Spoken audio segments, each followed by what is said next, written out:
Sir ये number हम ही बेचे थे, लेकिन इतने टाइम बाद ये नंबर किसको बेचे थे ये ठीक से याद नहीं है। हाँ तो सिम कार्ड बेचते वक्त फोटो तो लगाई होगी ना उसके फॉर्म पे, दिखा फोटो? जितना सोचेगा उतना फंसेगा, दुकान भी सील होगी, जेल भी जाएगा। चल अब सीधे तरह से बोल।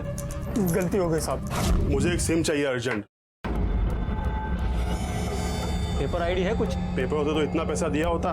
देता है तो बोल, वरना आगे से लेता हूँ। देता हूँ। सर हम सोचे कि हम पैसा नहीं कमाएगा तो कोई और कमा लेगा, वो बहुत पैसा दे रहा था, इसीलिए सुशील जैन के नाम का पेपर, उस पे हम उसको एक सिम कार्ड दे दिए। चल अब ये बता कि दिखता कैसा था वो? शक्ल तो ठीक से याद नहीं है, लेकिन कद काठी लंबा था और सांवला कलर था।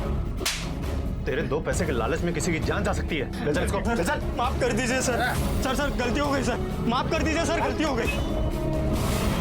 देखिए किडनैपर जो भी है उससे आप लोगों की फैमिली के बारे में पूरी इंफॉर्मेशन है, खासकर राघव और आकाश के बारे में। तो राघव और आकाश के बारे में आप लोग जितनी इंफॉर्मेशन हमें दे सकते हैं दीजिए। राघव का डेली रूटीन क्या था? सर राघव तो सुबह कॉलेज जाता था और उसके बाद ओशीवारा में उसकी एक्टिंग क्लास होती थी और फिर घर। लेकिन उस दिन वो आकाश को पिक करके दुकान से होते हुए घर आने वाला था सर। क्या राघव उसे हर रोज दुकान से लंच के लिए पिकअप करता था? नहीं सर, आकाश अपनी स्कूटी से आया जाया करता था। उस दिन किसी ने उसके स्कूटी का टायर काट दिया था। टायर काट दिया? जी, और दुकान राघव के रास्ते में ही पड़ती थी, इसलिए उस दिन राघव आकाश को लिफ्ट देने वाला था।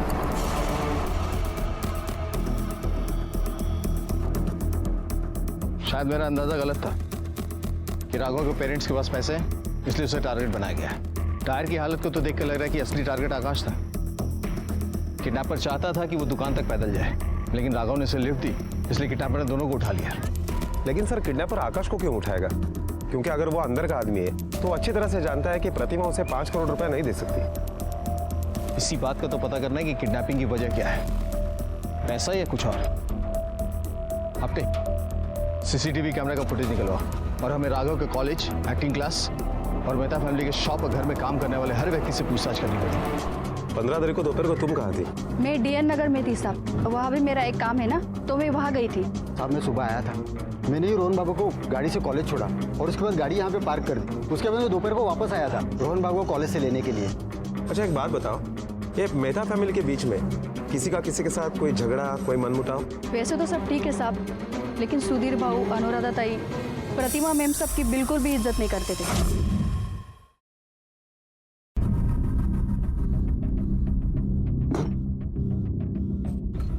क्या बनाया ये? मारना चाहती हो हमें? नमक जहर कर रखा है, चखा नहीं था क्या?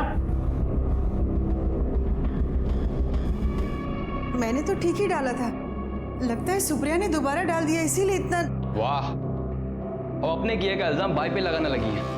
पापा, मुझे नहीं लगता कि काकी ने जो खाना बनाया है उसे हम में से कोई खा सकता है। बेटा क्या हो गया? किस पे चिल्ला रहे हो आप? इन पे, जिन्होंने आज रात के खाने की बैंड बजा दी। भूखा सोना पड़ेगा ना अब तो। अरे एक छोटा सा काम करना होता, वो तुमसे नहीं होता क्या? काका, ये आप कैसी बातें कर रहे हो मां से? बेटा आप तो ऐसे बात कर रहे हैं जैसे। चुप कर आकाश, गलती मुझसे हुई है। गलती तुमसे नहीं, गलती तो मुझसे हुई है, जो तुम दोनों माँ बेटों को सिर पर चढ़ा रखा है। रहना खाना तो मुफ्त में मिलता है ना। देखिए हम लोग इस घर में आपके रहमो करम से नहीं रह रहे। आकाश, आज मेरे पापा जिंदा नहीं है, इसका ये मतलब नहीं कि ये घर हमारा नहीं है। चुप रहो आकाश। इस घर पे जितना हक आपका है ना, उतना हमारा भी है। आकाश, वाह, ये तमीज सिखाई है बेटे को। दूं तुझे तेरा, हाँ दूं तुझे तेरा। क्यों क्यों क्यों चिल्ला रहे हो बच्चे पर?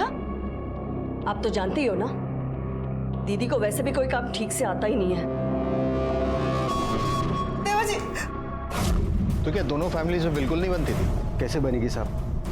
अभी कुछ साल पहले प्रतिमा मैडम के पति कमलेश साहब की मौत हो गई थी और उसके बाद प्रतिमा मैडम और उनका लड़का आकाश, उनके साथ ये फैमिली नौकरों जैसा बर्ताव करती थी। प्रतिमा मैडम घर के काम में हाथ बटाती थी और आकाश बाबा को तो दुकान में नौकर बना के रखा था। मतलब घर में उसका कोई साथ नहीं देता था? साथ की तो छोड़ दो साहब, कोई सीधे मुंह उनसे बात भी नहीं करता था। सिर्फ राघव और आकाश बाबा ही उनसे अच्छी तरह से बात करते थे। और रोहन? रोहन साहब, रोहन एक नंबर का बदतमीज लड़का है। सर राघव ज्यादातर अपने दोस्तों के साथ ही रहता है और नए लोगों के साथ दोस्ती भी नहीं करते ज्यादा। अच्छा, उसकी किसी के साथ कोई दुश्मनी थी? नहीं सर। सर उसके दोस्त तो झूठ बोलेंगे, जबकि सच यह है कि वो कोई शरीफ नहीं, एक नंबर का कमीना है। क्या काहे की पढ़ाई? ले बैग पकड़। क्या बोलता भाई?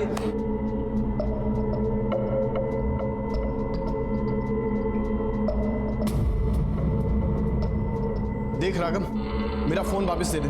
अबे तू ये बता कि तेरे माँ बाप ने तेरे पैदा होने से पहले ये डिब्बा ले लिया था क्या? देख राघव, मेरा फोन दे दे, वरना क्या रे? मारेगा तू मेरे को मारेगा तू? ले तोड़ दिया तेरा फोन, क्या करेगा तू? मारेगा मेरे को? हाँ मार। अबे ये तो रोने लगा। बे रो मत, ले हाथ दिखा तेरा, ले इतने पैसे रख। मैं ना तेरा डिब्बे से अच्छा फोन आ जाएगा, समझा? रोया मत कर रहे, बड़ा हो गया तू। चल सर, जब देखो अपने पैसे वाले होने की अकड़ दिखाता है, लड़कियों के सामने कुछ ज्यादा ही शो ऑफ करता है। हाँ सर, राघव पिछले 1 साल से हमारे एक्टिंग कोर्स कर रहा था। हमारा एक्टिंग इंस्टीट्यूट बहुत फेमस है सर, हमारे पास कार्ड भी है सर, हमारे यहाँ से बड़े बड़े एक्टर निकले हुए हैं। जितना पूछा गया है ना उतना ही जवाब देने का, समझा ना? वरना सारी एक्टिंग बुला दूंगा। ये राघव का कोई करीबी दोस्त था तुम्हारे इंस्टीट्यूट में? साहब उसका कोई करीबी दोस्त था ये तो मुझे पता नहीं, पर हाँ एक नंदू नाम का लड़का था, वो अक्सर उसके साथ आता जाता था। ये नंदू कौन है? ये नंदू का फोटो है क्या तुम्हारे पास? साहब हम लोग पोर्टफोलियो बनाते हैं, बहुत कम पैसे। साहब देता हूँ उसका फोटो। सर ये है नंदू।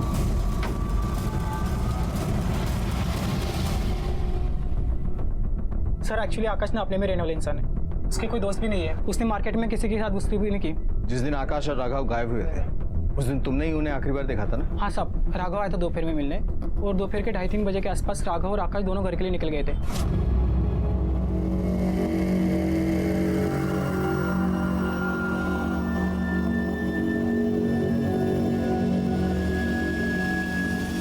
ये बात और किस किस को मालूम है कि आकाश राघव के साथ घर जाने वाला था?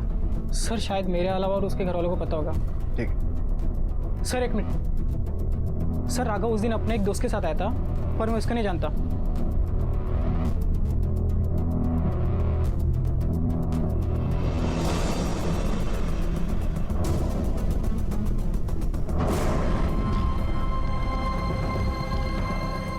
सर ये तो नंदू है जो राघव के साथ एक्टिंग क्लास जाता था। हाँ साहब, हम लोग आते जाते थे। राघव मुझे इस बिल्डिंग में छोड़ता था, पर उस दिन महेश साहब का फोन आया कि मैं बांद्रा जाकर उन्हें लेकर आऊँ, इसलिए मैं अगले बस स्टॉप पर उतर गया। तुम राघव को कैसे जानते हो? सर मैं महेश साहब का ड्राइवर हूँ। राघव और महेश साहब एक ही बिल्डिंग में रहते हैं। सर मैं मुंबई एक्टर बनने आया था, बहुत दिन तक काम नहीं मिला, रहने खाने की प्रॉब्लम हो गई थी सर। आप बिलीव नहीं करोगे, राहुल ने मेरे एक्टिंग क्लासेस की पूरी फीस भर दी। आते जाते कई बार उसने लिफ्ट भी दी है सर। राघव बहुत अच्छा है, दिल का राजा इंसान है सर वो। एक बात बताओ, हाल फिलहाल में इस सोसाइटी में ऐसा कोई नया रहने के लिए आया है जो राघव का दोस्त बन गया हो? नया तो कोई नहीं सर, पर हाँ अगली बिल्डिंग में एक लड़की रहती पारू, राघव उसे ही डेट कर रहा है। तुम्हारे महेश साहब का फ्लैट नंबर क्या है?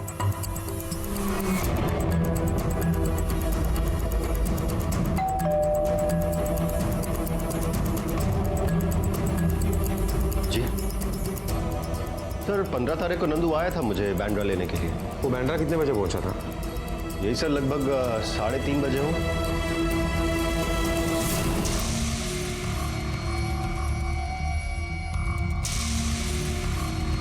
भाई भाई भाई भाई भाई भाई भाई भाई भाई भाई अरे शाने, हाँ तुझे और अपनी फैमिली को और तेरी पड़ी नहीं क्या कुछ?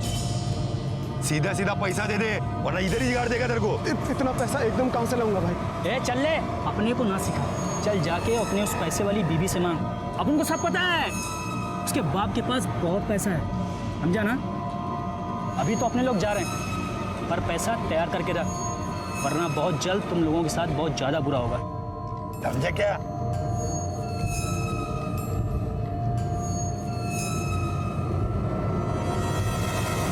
सर ये मेहता फैमिली के बिल्डिंग के पार्किंग लॉट का सीसीटीवी फुटेज है। ठीक है तुम जाओ।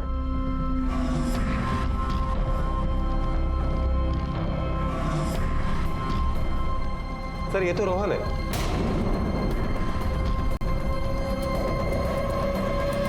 हाँ मैंने ही आकाश के स्कूटर का टायर काटे थे। क्योंकि नफरत थी मुझे उस आकाश से। और इस नफरत की कोई खास वजह? सर मैं जिस लड़की को पसंद करता था, आकाश ने जानबूझकर उसकी सेटिंग राघव से करवा दी। आराम से, अबे हम इधर दे राघव। आकाश भाई पीछे खेलो। एक दिन हम लोग फुटबॉल खेल रहे थे, तब वो भी वहां पर अपनी फ्रेंड के साथ आई हुई थी।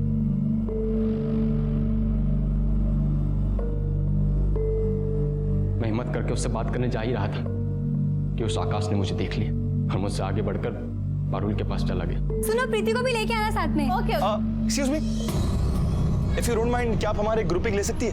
Sorry. Please, I insist, just one pic. Okay. Thank you so much, thank you. Raghav आजा, ग्रुप पिक लेंगे सब। आ जाओ आ जाओ आ जाओ आना, चल चल चल चल चल।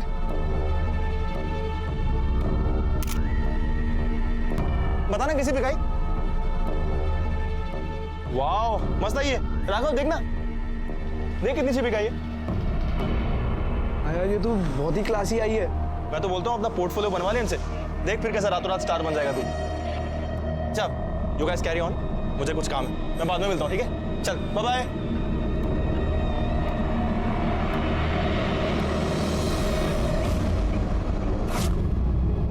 और राघव ने पारुल को मुझसे छीन लिया सर, और ये सब कुछ हुआ उस आकाश की वजह से। क्योंकि राघव टाइम टाइम पे उस भिखारी को पैसे देता था, इसलिए उसकी चापलूसी करता था। परेशान होकर मैंने उसकी स्कूटी के टायर काट दिए। पर सर मैं सच बोल रहा हूँ, मैंने किसी की किडनैपिंग नहीं की सर। पुलिस को शक था कि रोहन इस किडनैपिंग के पीछे हो सकता है, और इसी संदेह के तहत उन्होंने रोहन के कॉल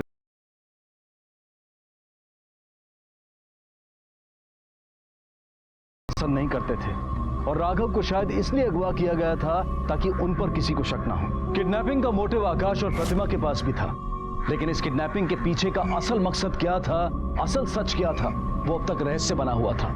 और वो लोग कौन थे जो सुधीर को धमकी दे रहे थे? आकाश और राघव का कुछ पता नहीं था, और शक की सुई सब पर घूम रही थी। कोई किसी से बदला लेना चाहता था और कोई किसी का फायदा उठाना चाहता था। पर क्या यही असल मकसद था इस अपहरण का? साला टेंशन इतना है कि दारू भी नहीं चढ़ रही है। पता नहीं कब नोटों की हरियाली देखने को मिलेगी। ज्यादा घूर मत, वरना तेरी आंखें निकाल दूंगा। छोड़ यार, दारू पी। देख क्या रहा है, रुक तुझे दिखाता हूं अभी। अरे पागल हो गए क्या? छोड़ उसको, छोड़। अरे छोड़, अरे वो मर भी जाएगा, अपने को उसको जिंदा रखने का है।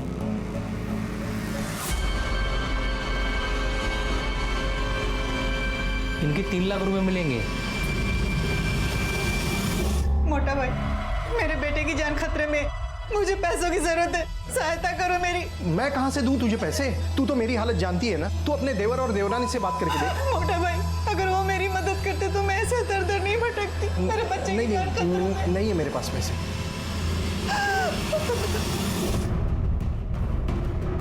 सर, साइबर क्राइम से पता चला है कि अनुराधा को गुजरात के राजकोट से एक फोन आया था, और वो नंबर किसी राजेश्वर के नाम पे रजिस्टर्ड है। पहला रैंसम कॉल एमपी से, दूसरा गुजरात से। पॉसिबल है कि ये भी फेक कॉल हो। अनुराधा ने भी इसके बारे में हमें कुछ नहीं बताया। चलो चलकर देखते हैं उनका गेम प्लान क्या है। सर आप मेरी बात क्यों नहीं समझ रहे? मैं सिर्फ अपने बेटे को सही सलामत घर लाना चाहती हूँ। इस बात की क्या गारंटी है कि पैसा लेने के बाद वो आपके बेटे को छोड़ देगा? और सिर्फ आपका बेटा नहीं गायब हुआ, इनका भी गायब हुआ। ये भी एक माँ है और शायद आपसे ज्यादा परेशान है। अगर आप लोग अपने बेटे की सलामती चाहती हैं तो हमारे साथ कोऑपरेट कीजिए। बताइए क्या कहा था किडनैपर ने? क्या कहा था किडनैपर ने? उसने पैसे रेडी रखने के लिए कहा था। वो कल सवेरे 8 बजे फोन करेगा और बताएगी कि पैसे कहाँ रखवाने। आपने यही सही मौका है उस तक पहुंचने का।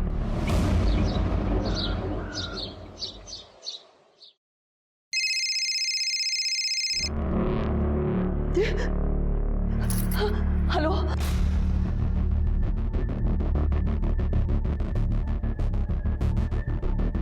Hello sir. सर, अभी फोन आया था कि किडनैपर ने उन्हें टेंपल रोड के पार्क में पैसे लेकर बुलाया है। टीम रेडी करो। सर, यही पार्क है। गाड़ी पुढे क्या?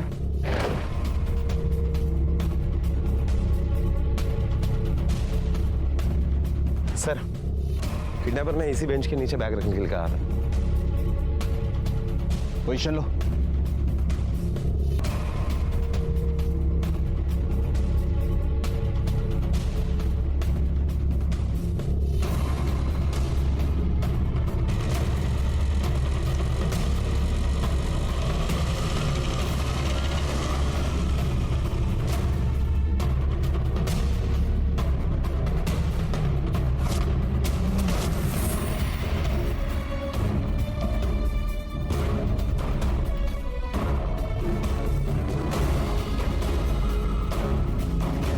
सर सुधीर ने बैग उस बेंच के नीचे रख दिया है। डिस्टेंस पे रहो, नजर रखो।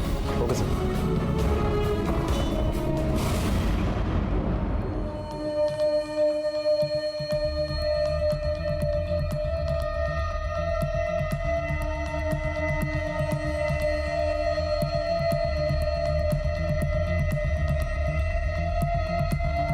एक आदमी आया और वो बैग की तरफ देख रहा है। जब तक वो बैग नहीं उठाता कोई एक्शन मत लेना। Okay sir.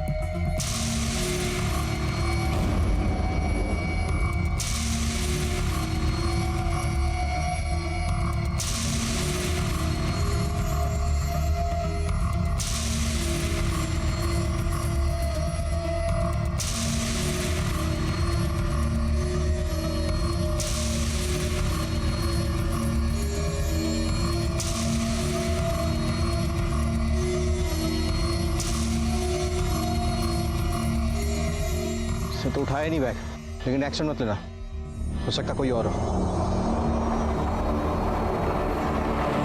What damn it! हमारे हर मूवमेंट की इंफॉर्मेशन किडनैपर तक कैसे पहुंच जाती है? उससे पैसे मंगवाए, वहां रखा, लेकिन उठाने के लिए नहीं आया, क्यों? ये सब देख के तो लगता है मेहता फैमिली का कोई है जो किडनैपर के साथ मिला हुआ है। कहीं ये सारा काम अनुराधा और राघव मिलकर तो नहीं कर रहे हैं?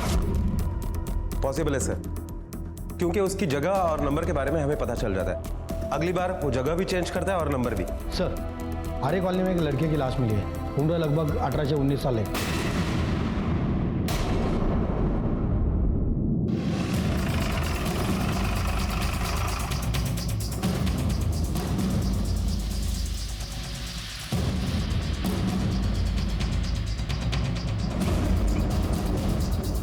सर ये तो राघव है।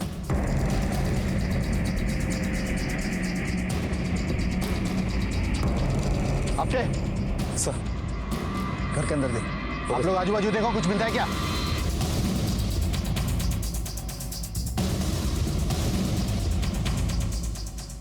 सर यहाँ देखकर तो यही लगता है कि उन लोगों ने दोनों को यहीं रखा होगा।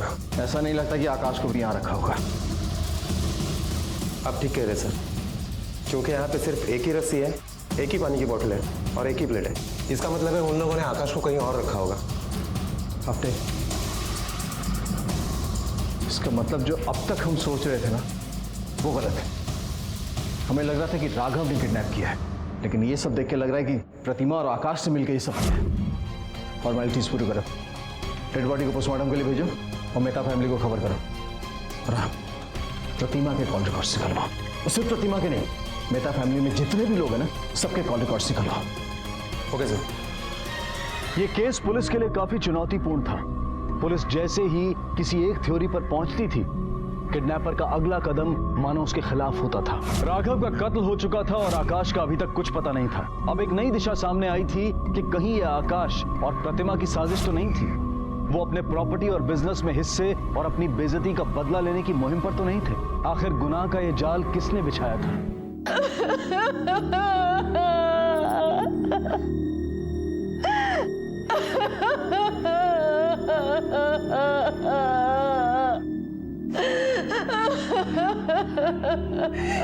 चुप हो जाओ राधा, चुप हो जाओ। खुशी हुई तुझे? खुशी हुई तुझे मेरे बेटे को मार के? मैंने कुछ नहीं किया, मैं तो बस यही चाहती थी कि हमारे दोनों बच्चे सही सलामत वापस आ जाए। सही सलामत? अब तो इस घर में नहीं रहेगी। निकल, चलो तो निकल यहाँ से, चल निकल। जो होना था सो हो चुका, अब क्या मिलेगा इसे निकाल कर?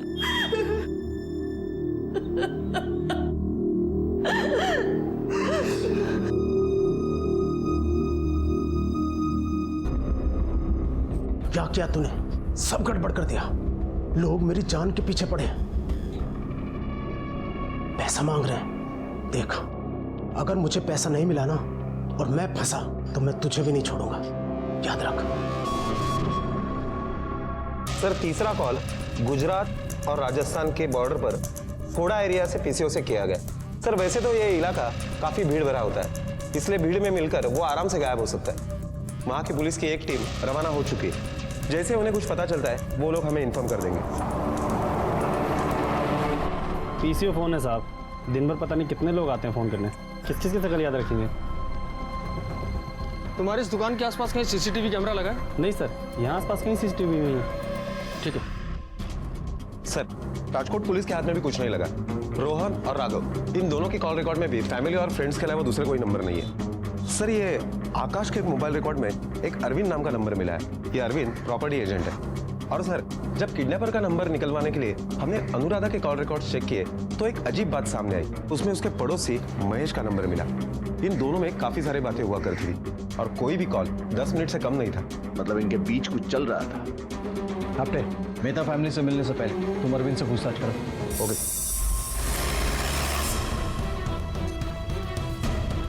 सर आकाश को फ्लैट खरीदना था, इसलिए उसकी मेरी रोज बात होती थी। क्या वो फ्लैट खरीद रहा था? हाँ सर, उसने तो 9 लाख डाउन पेमेंट भी किया है। सर ये आकाश अपने चाचा की दुकान में नौकरी करता है और उससे सैलरी है 30,000 रुपए। फिर उसके पास 9 लाख रुपए कहाँ से आए, और जबकि वो और कुछ काम भी नहीं करता। इसका बैंक स्टेटमेंट निकालो, पता चल जाएगा इतने पैसे कहाँ से आए। सर किडनैपर फोन क्यों नहीं कर रहे? इस बात का जवाब तो आप लोग बेहतर दे सकते हैं, क्योंकि एक बात तो कंफर्म है कि किडनैपर आप लोग की फैमिली से कनेक्टेड है और उसे इस बात का पहले पता चल जाता कि हम कोई कॉल ट्रेस करने वाले हैं, इसलिए फोन ही नहीं करता। आपकी आपके पड़ोसी महेश से काफी बातचीत होती है। कोई खास वजह? सर वो महेश की वाइफ मेरी अच्छी फ्रेंड है, तो जब उसका फोन नहीं लगता तो मैं महेश के फोन पे कॉल करती हूँ और उससे बात कर लेती हूँ। रात के 2 बजे भी कॉल करती हैं आप? बैंक स्टेटमेंट दिया? सर आपने आकाश के अकाउंट में इतने पैसे डाले कि उसने एक फ्लैट की डाउन पेमेंट तक कर दी, तो इसकी भी कोई खास वजह नहीं होनी चाहिए? सर आकाश पैसों के लिए गलत काम कर रहा था। वो अनुराधा को इसकी और महेश के अफेयर को लेकर ब्लैकमेल कर रहा था।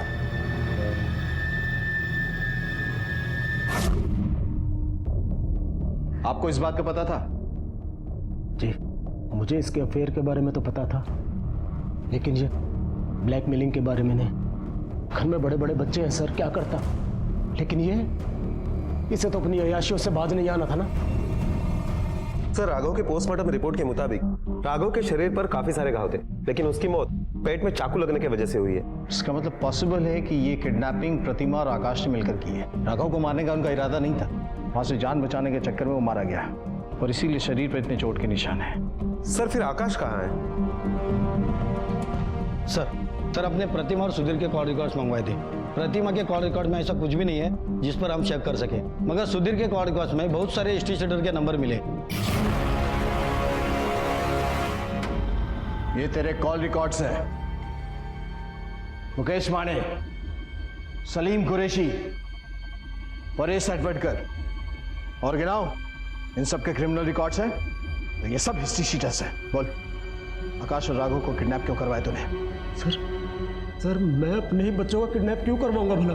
पैसों के लिए, क्योंकि तुझे पैसे चाहिए और पैसों के लिए तू कुछ भी कर सकता है। यहां तक कि अपनी बीबी का अफेयर भी तूने इग्नोर किया पैसों के लिए। ये ऐसे नहीं मानेगा, इसे अपना वीआईपी ट्रीटमेंट देना ही पड़ेगा। चल। सुधीर ने सब कुछ उगल दिया। अब तुम लोगों की इसी में भलाई है कि तुम लोग भी सब सच बोल दो। बोलो साहब, उसका डिलीवरी बॉय सारा पैसे लेके भाग गया साहब। अपने को 25 लाख का चूना लगाया साहब। तो ये कौन सी कहानी सुना रहे हो तुम लोग? राघव को क्यों मारा ये बताओ। नहीं साहब, हमने किसी को नहीं मारा साहब। ये सुधीर है ना, उसने हमारे क्लाइंट का हवाला में 25 लाख का घाटा किया। वही पैसा वसूल करने के लिए क्लाइंट ने हमको पैसा दिया था। उसी के लिए उसे धमका रहे थे साहब। हमने बाकी कुछ नहीं किया साहब। हाँ साहब, हमने किसी को नहीं मारा साहब। सर मैं तो समझ ही नहीं पा रहा, क्या आप पूछना क्या चाह रहे हैं सर? इनोसेंट बनने का नाटक करने से कुछ भी नहीं चलेगा, समझा?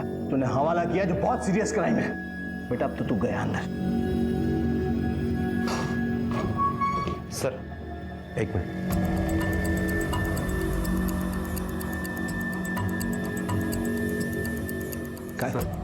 ये आकाश का मोबाइल ऑन हुआ है भिवंडी में, लेकिन उसके अंदर जो सिम डाला गया है वो नंबर किसी मुश्ताक के नाम पर रजिस्टर्ड है। उसका मतलब आकाश जिंदा है और इस बार फिर किसी और का नंबर यूज करने की कोशिश की है। आपने साइबर क्राइम ब्रांच को अलर्ट करो और भिवंडी निकलने की तैयारी करो। Okay sir.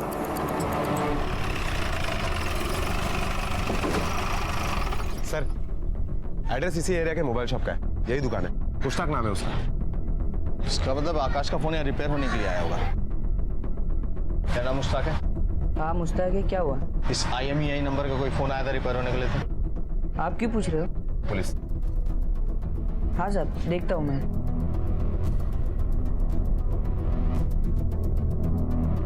हाँ साहब मोबाइल तो आया था बनाने, पर वो मैं रिपेयर करके दे दिया उसको। लेकिन वो मोबाइल जब ऑन हुआ तो उसके अंदर जो सिम था वो तुम्हारे नाम पर रजिस्टर्ड है। हाँ साहब, कोई भी मोबाइल बनाने के बाद में मैं मेरा सिम डालता हूँ। सिम डालने के बाद में मैं चेक करता हूँ कि मोबाइल बना के नहीं। अब मोबाइल बन गया तो मैं मेरा सिम निकाल लिया और वो अपना मोबाइल लेके चले गया। वो क्या ये वही आदमी था? नहीं साहब ये वो आदमी नहीं था, वो थोड़ा काला था और लंबा चौड़ा, थोड़ा हट्टा कट्टा था साहब वो। अच्छा अगर स्केच बनवाने की जरूरत पड़े तो उसका हुलिया याद है? साहब मतलब गारंटी से नहीं बोल सकता हूँ, लेकिन कोशिश करता हूँ। अपने इसका मतलब 3 पॉसिबिलिटीज है। अगर ये किडनैपिंग आकाश ने की, उसके साथ और भी लोग। दूसरा कि आकाश अभी भी उनके गिरफ्त में है। और तीसरा कि आकाश को भी इन लोगों ने मार दिया। साइबर सेल को अलर्ट करो, उनसे कहो जैसे ही ये दोबारा फोन ऑन हो उसके लोकेशन की इंफॉर्मेशन दो। राघव को मार के तुम लोग ने पूरे डील का सत्यानाश कर दिया।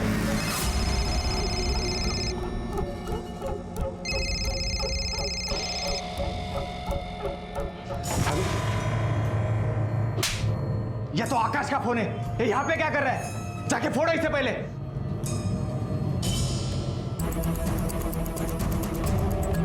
सर हम लोग रेडी है। ओके आपके मूव इन। Okay sir.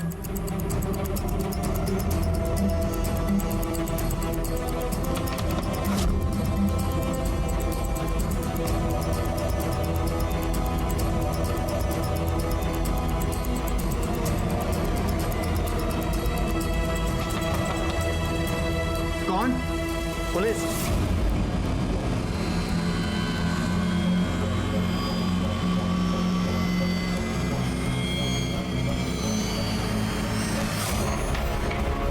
हाथ ऊपर कर, हाथ ऊपर कर, हाथ ऊपर कर, हाथ ऊपर। चल रे।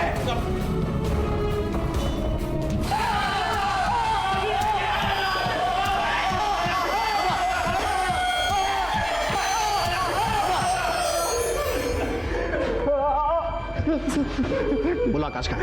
साहब आकाश को तो मार दिया।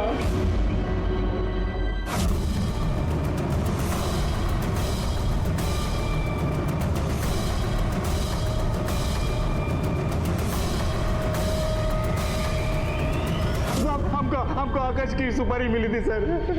किसने दी उसकी सुपारी? नंदू ने दी थी सर।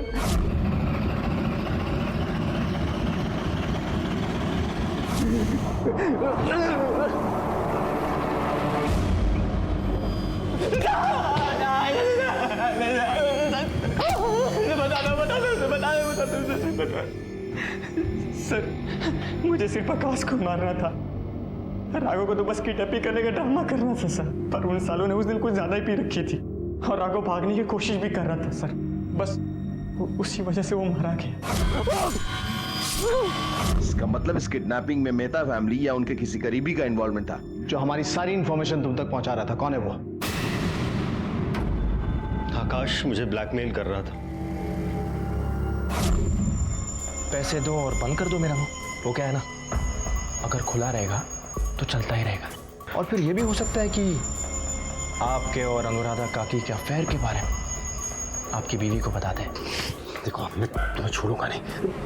नमस्ते आकाश, बिल्कुल ठीक कह रहे हो तुम। कुछ करते हैं। और मुझे पता था कि 15 लाख देने के बाद भी वो चुप नहीं बैठेगा। मैंने इसीलिए दोनों का किडनैप करवाया ताकि मैं पुलिस को गुमराह कर सकूं। वैसे भी किसी का शक मुझ पर नहीं जाता। आकाश को मारने और राघव को कुछ दिन रखने का मैंने नंदू को 10 लाख रुपए दिया, लेकिन नंदू का लालच बढ़ता गया और राघव को छोड़ने के लिए वो 5 करोड़ रुपए मांगने लगा। सर मैं एक्टर बनने आया था।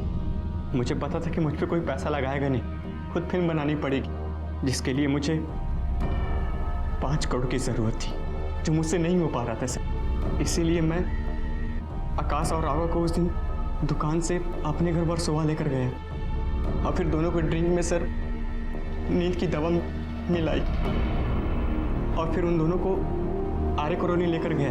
आकाश को तो तभी मार दिया था, जंगल में वहीं गाड़ दिया और पुलिस को चकमा देने के लिए बाइक लोखंड वाला बैक रोड पे छोड़। इसका मतलब जो रैंसम कॉल एम्पियर गुजरात से आए थे वो फेक थे ना, हमें गुमराह करने के लिए? हाँ। अनुराधा को इस बारे में कुछ भी नहीं पता। वो मुझ पर पूरा विश्वास करती है। वो इस केस की सारी डिटेल्स आकर मुझसे शेयर करती थी और मैं आप लोगों को मिसलीड करता था। पुलिस ने उन लोगों को भी अलग अलग राज्यों से गिरफ्तार किया जो फिरौती की रकम के लिए फेक कॉल्स करते थे। और आकाश की डेड बॉडी पुलिस ने आरे कॉलोनी के जंगल से नंदू की बताई हुई जगह से बरामद की। कहते हैं कि वक्त से पहले और किस्मत से ज्यादा किसी को कुछ नहीं मिलता, लेकिन जब इंसान बेसब्री दिखाता है और जल्द से जल्द सब कुछ हासिल कर लेना चाहता है तो अक्सर गलत रास्ते पर निकल ही पड़ता है। नंदू और आकाश ने भी यही गलती की थी जिसका अंजाम उन्हें भुगतना पड़ा। अनुराधा और महेश को भी अपने नाजायज रिश्ते की कीमत अदा करनी पड़ी। प्रतिमा भी दोषी, उसने आकाश को गुनाह करने से रोका नहीं और सिर्फ अफसोस करती रही, जो अफसोस अब उसकी जिंदगी बन गया था। सुधीर पैसे के लालच में इतना अंधा हुआ कि उसके सामने उसका परिवार उजड़ गया और हवाला डीलिंग्स की वजह से इनकम टैक्स डिपार्टमेंट ने उसे भी गिरफ्तार किया। महेश को किडनैपिंग और हत्या करवाने के जुर्म में, नंदू को हत्या, किडनैपिंग और सबूत मिटाने के जुर्म में और शंकर और उसके साथियों को आकाश और राघव की हत्या और सबूत मिटाने के जुर्म में गिरफ्तार किया गया है। ये सभी इस वक्त न्यायिक हिरासत में हैं और चार्जशीट फाइल होनी अभी बाकी है। किसी का हक मारना और गलत तरीकों से कामयाब बनने की इच्छा रखना अपराधी बनने की सबसे पहली सीढ़ी है। याद रखें, अपराधी बनने से अपने आप को हम सिर्फ खुद ही रोक सकते हैं। जरूरत है तो बस जरा विवेक और धीरज की। इसी विचार के साथ अब मैं अनूप सोनी आपसे विदा लेता हूं। फिर मुलाकात होगी अगले एपिसोड में एक और चौंका देने वाले केस के साथ। तब तक अपना और अपने परिवार का ख्याल रखें और देखते रहें क्राइम पेट्रोल डायल 100। सबक एक को सीख हम सबको। जय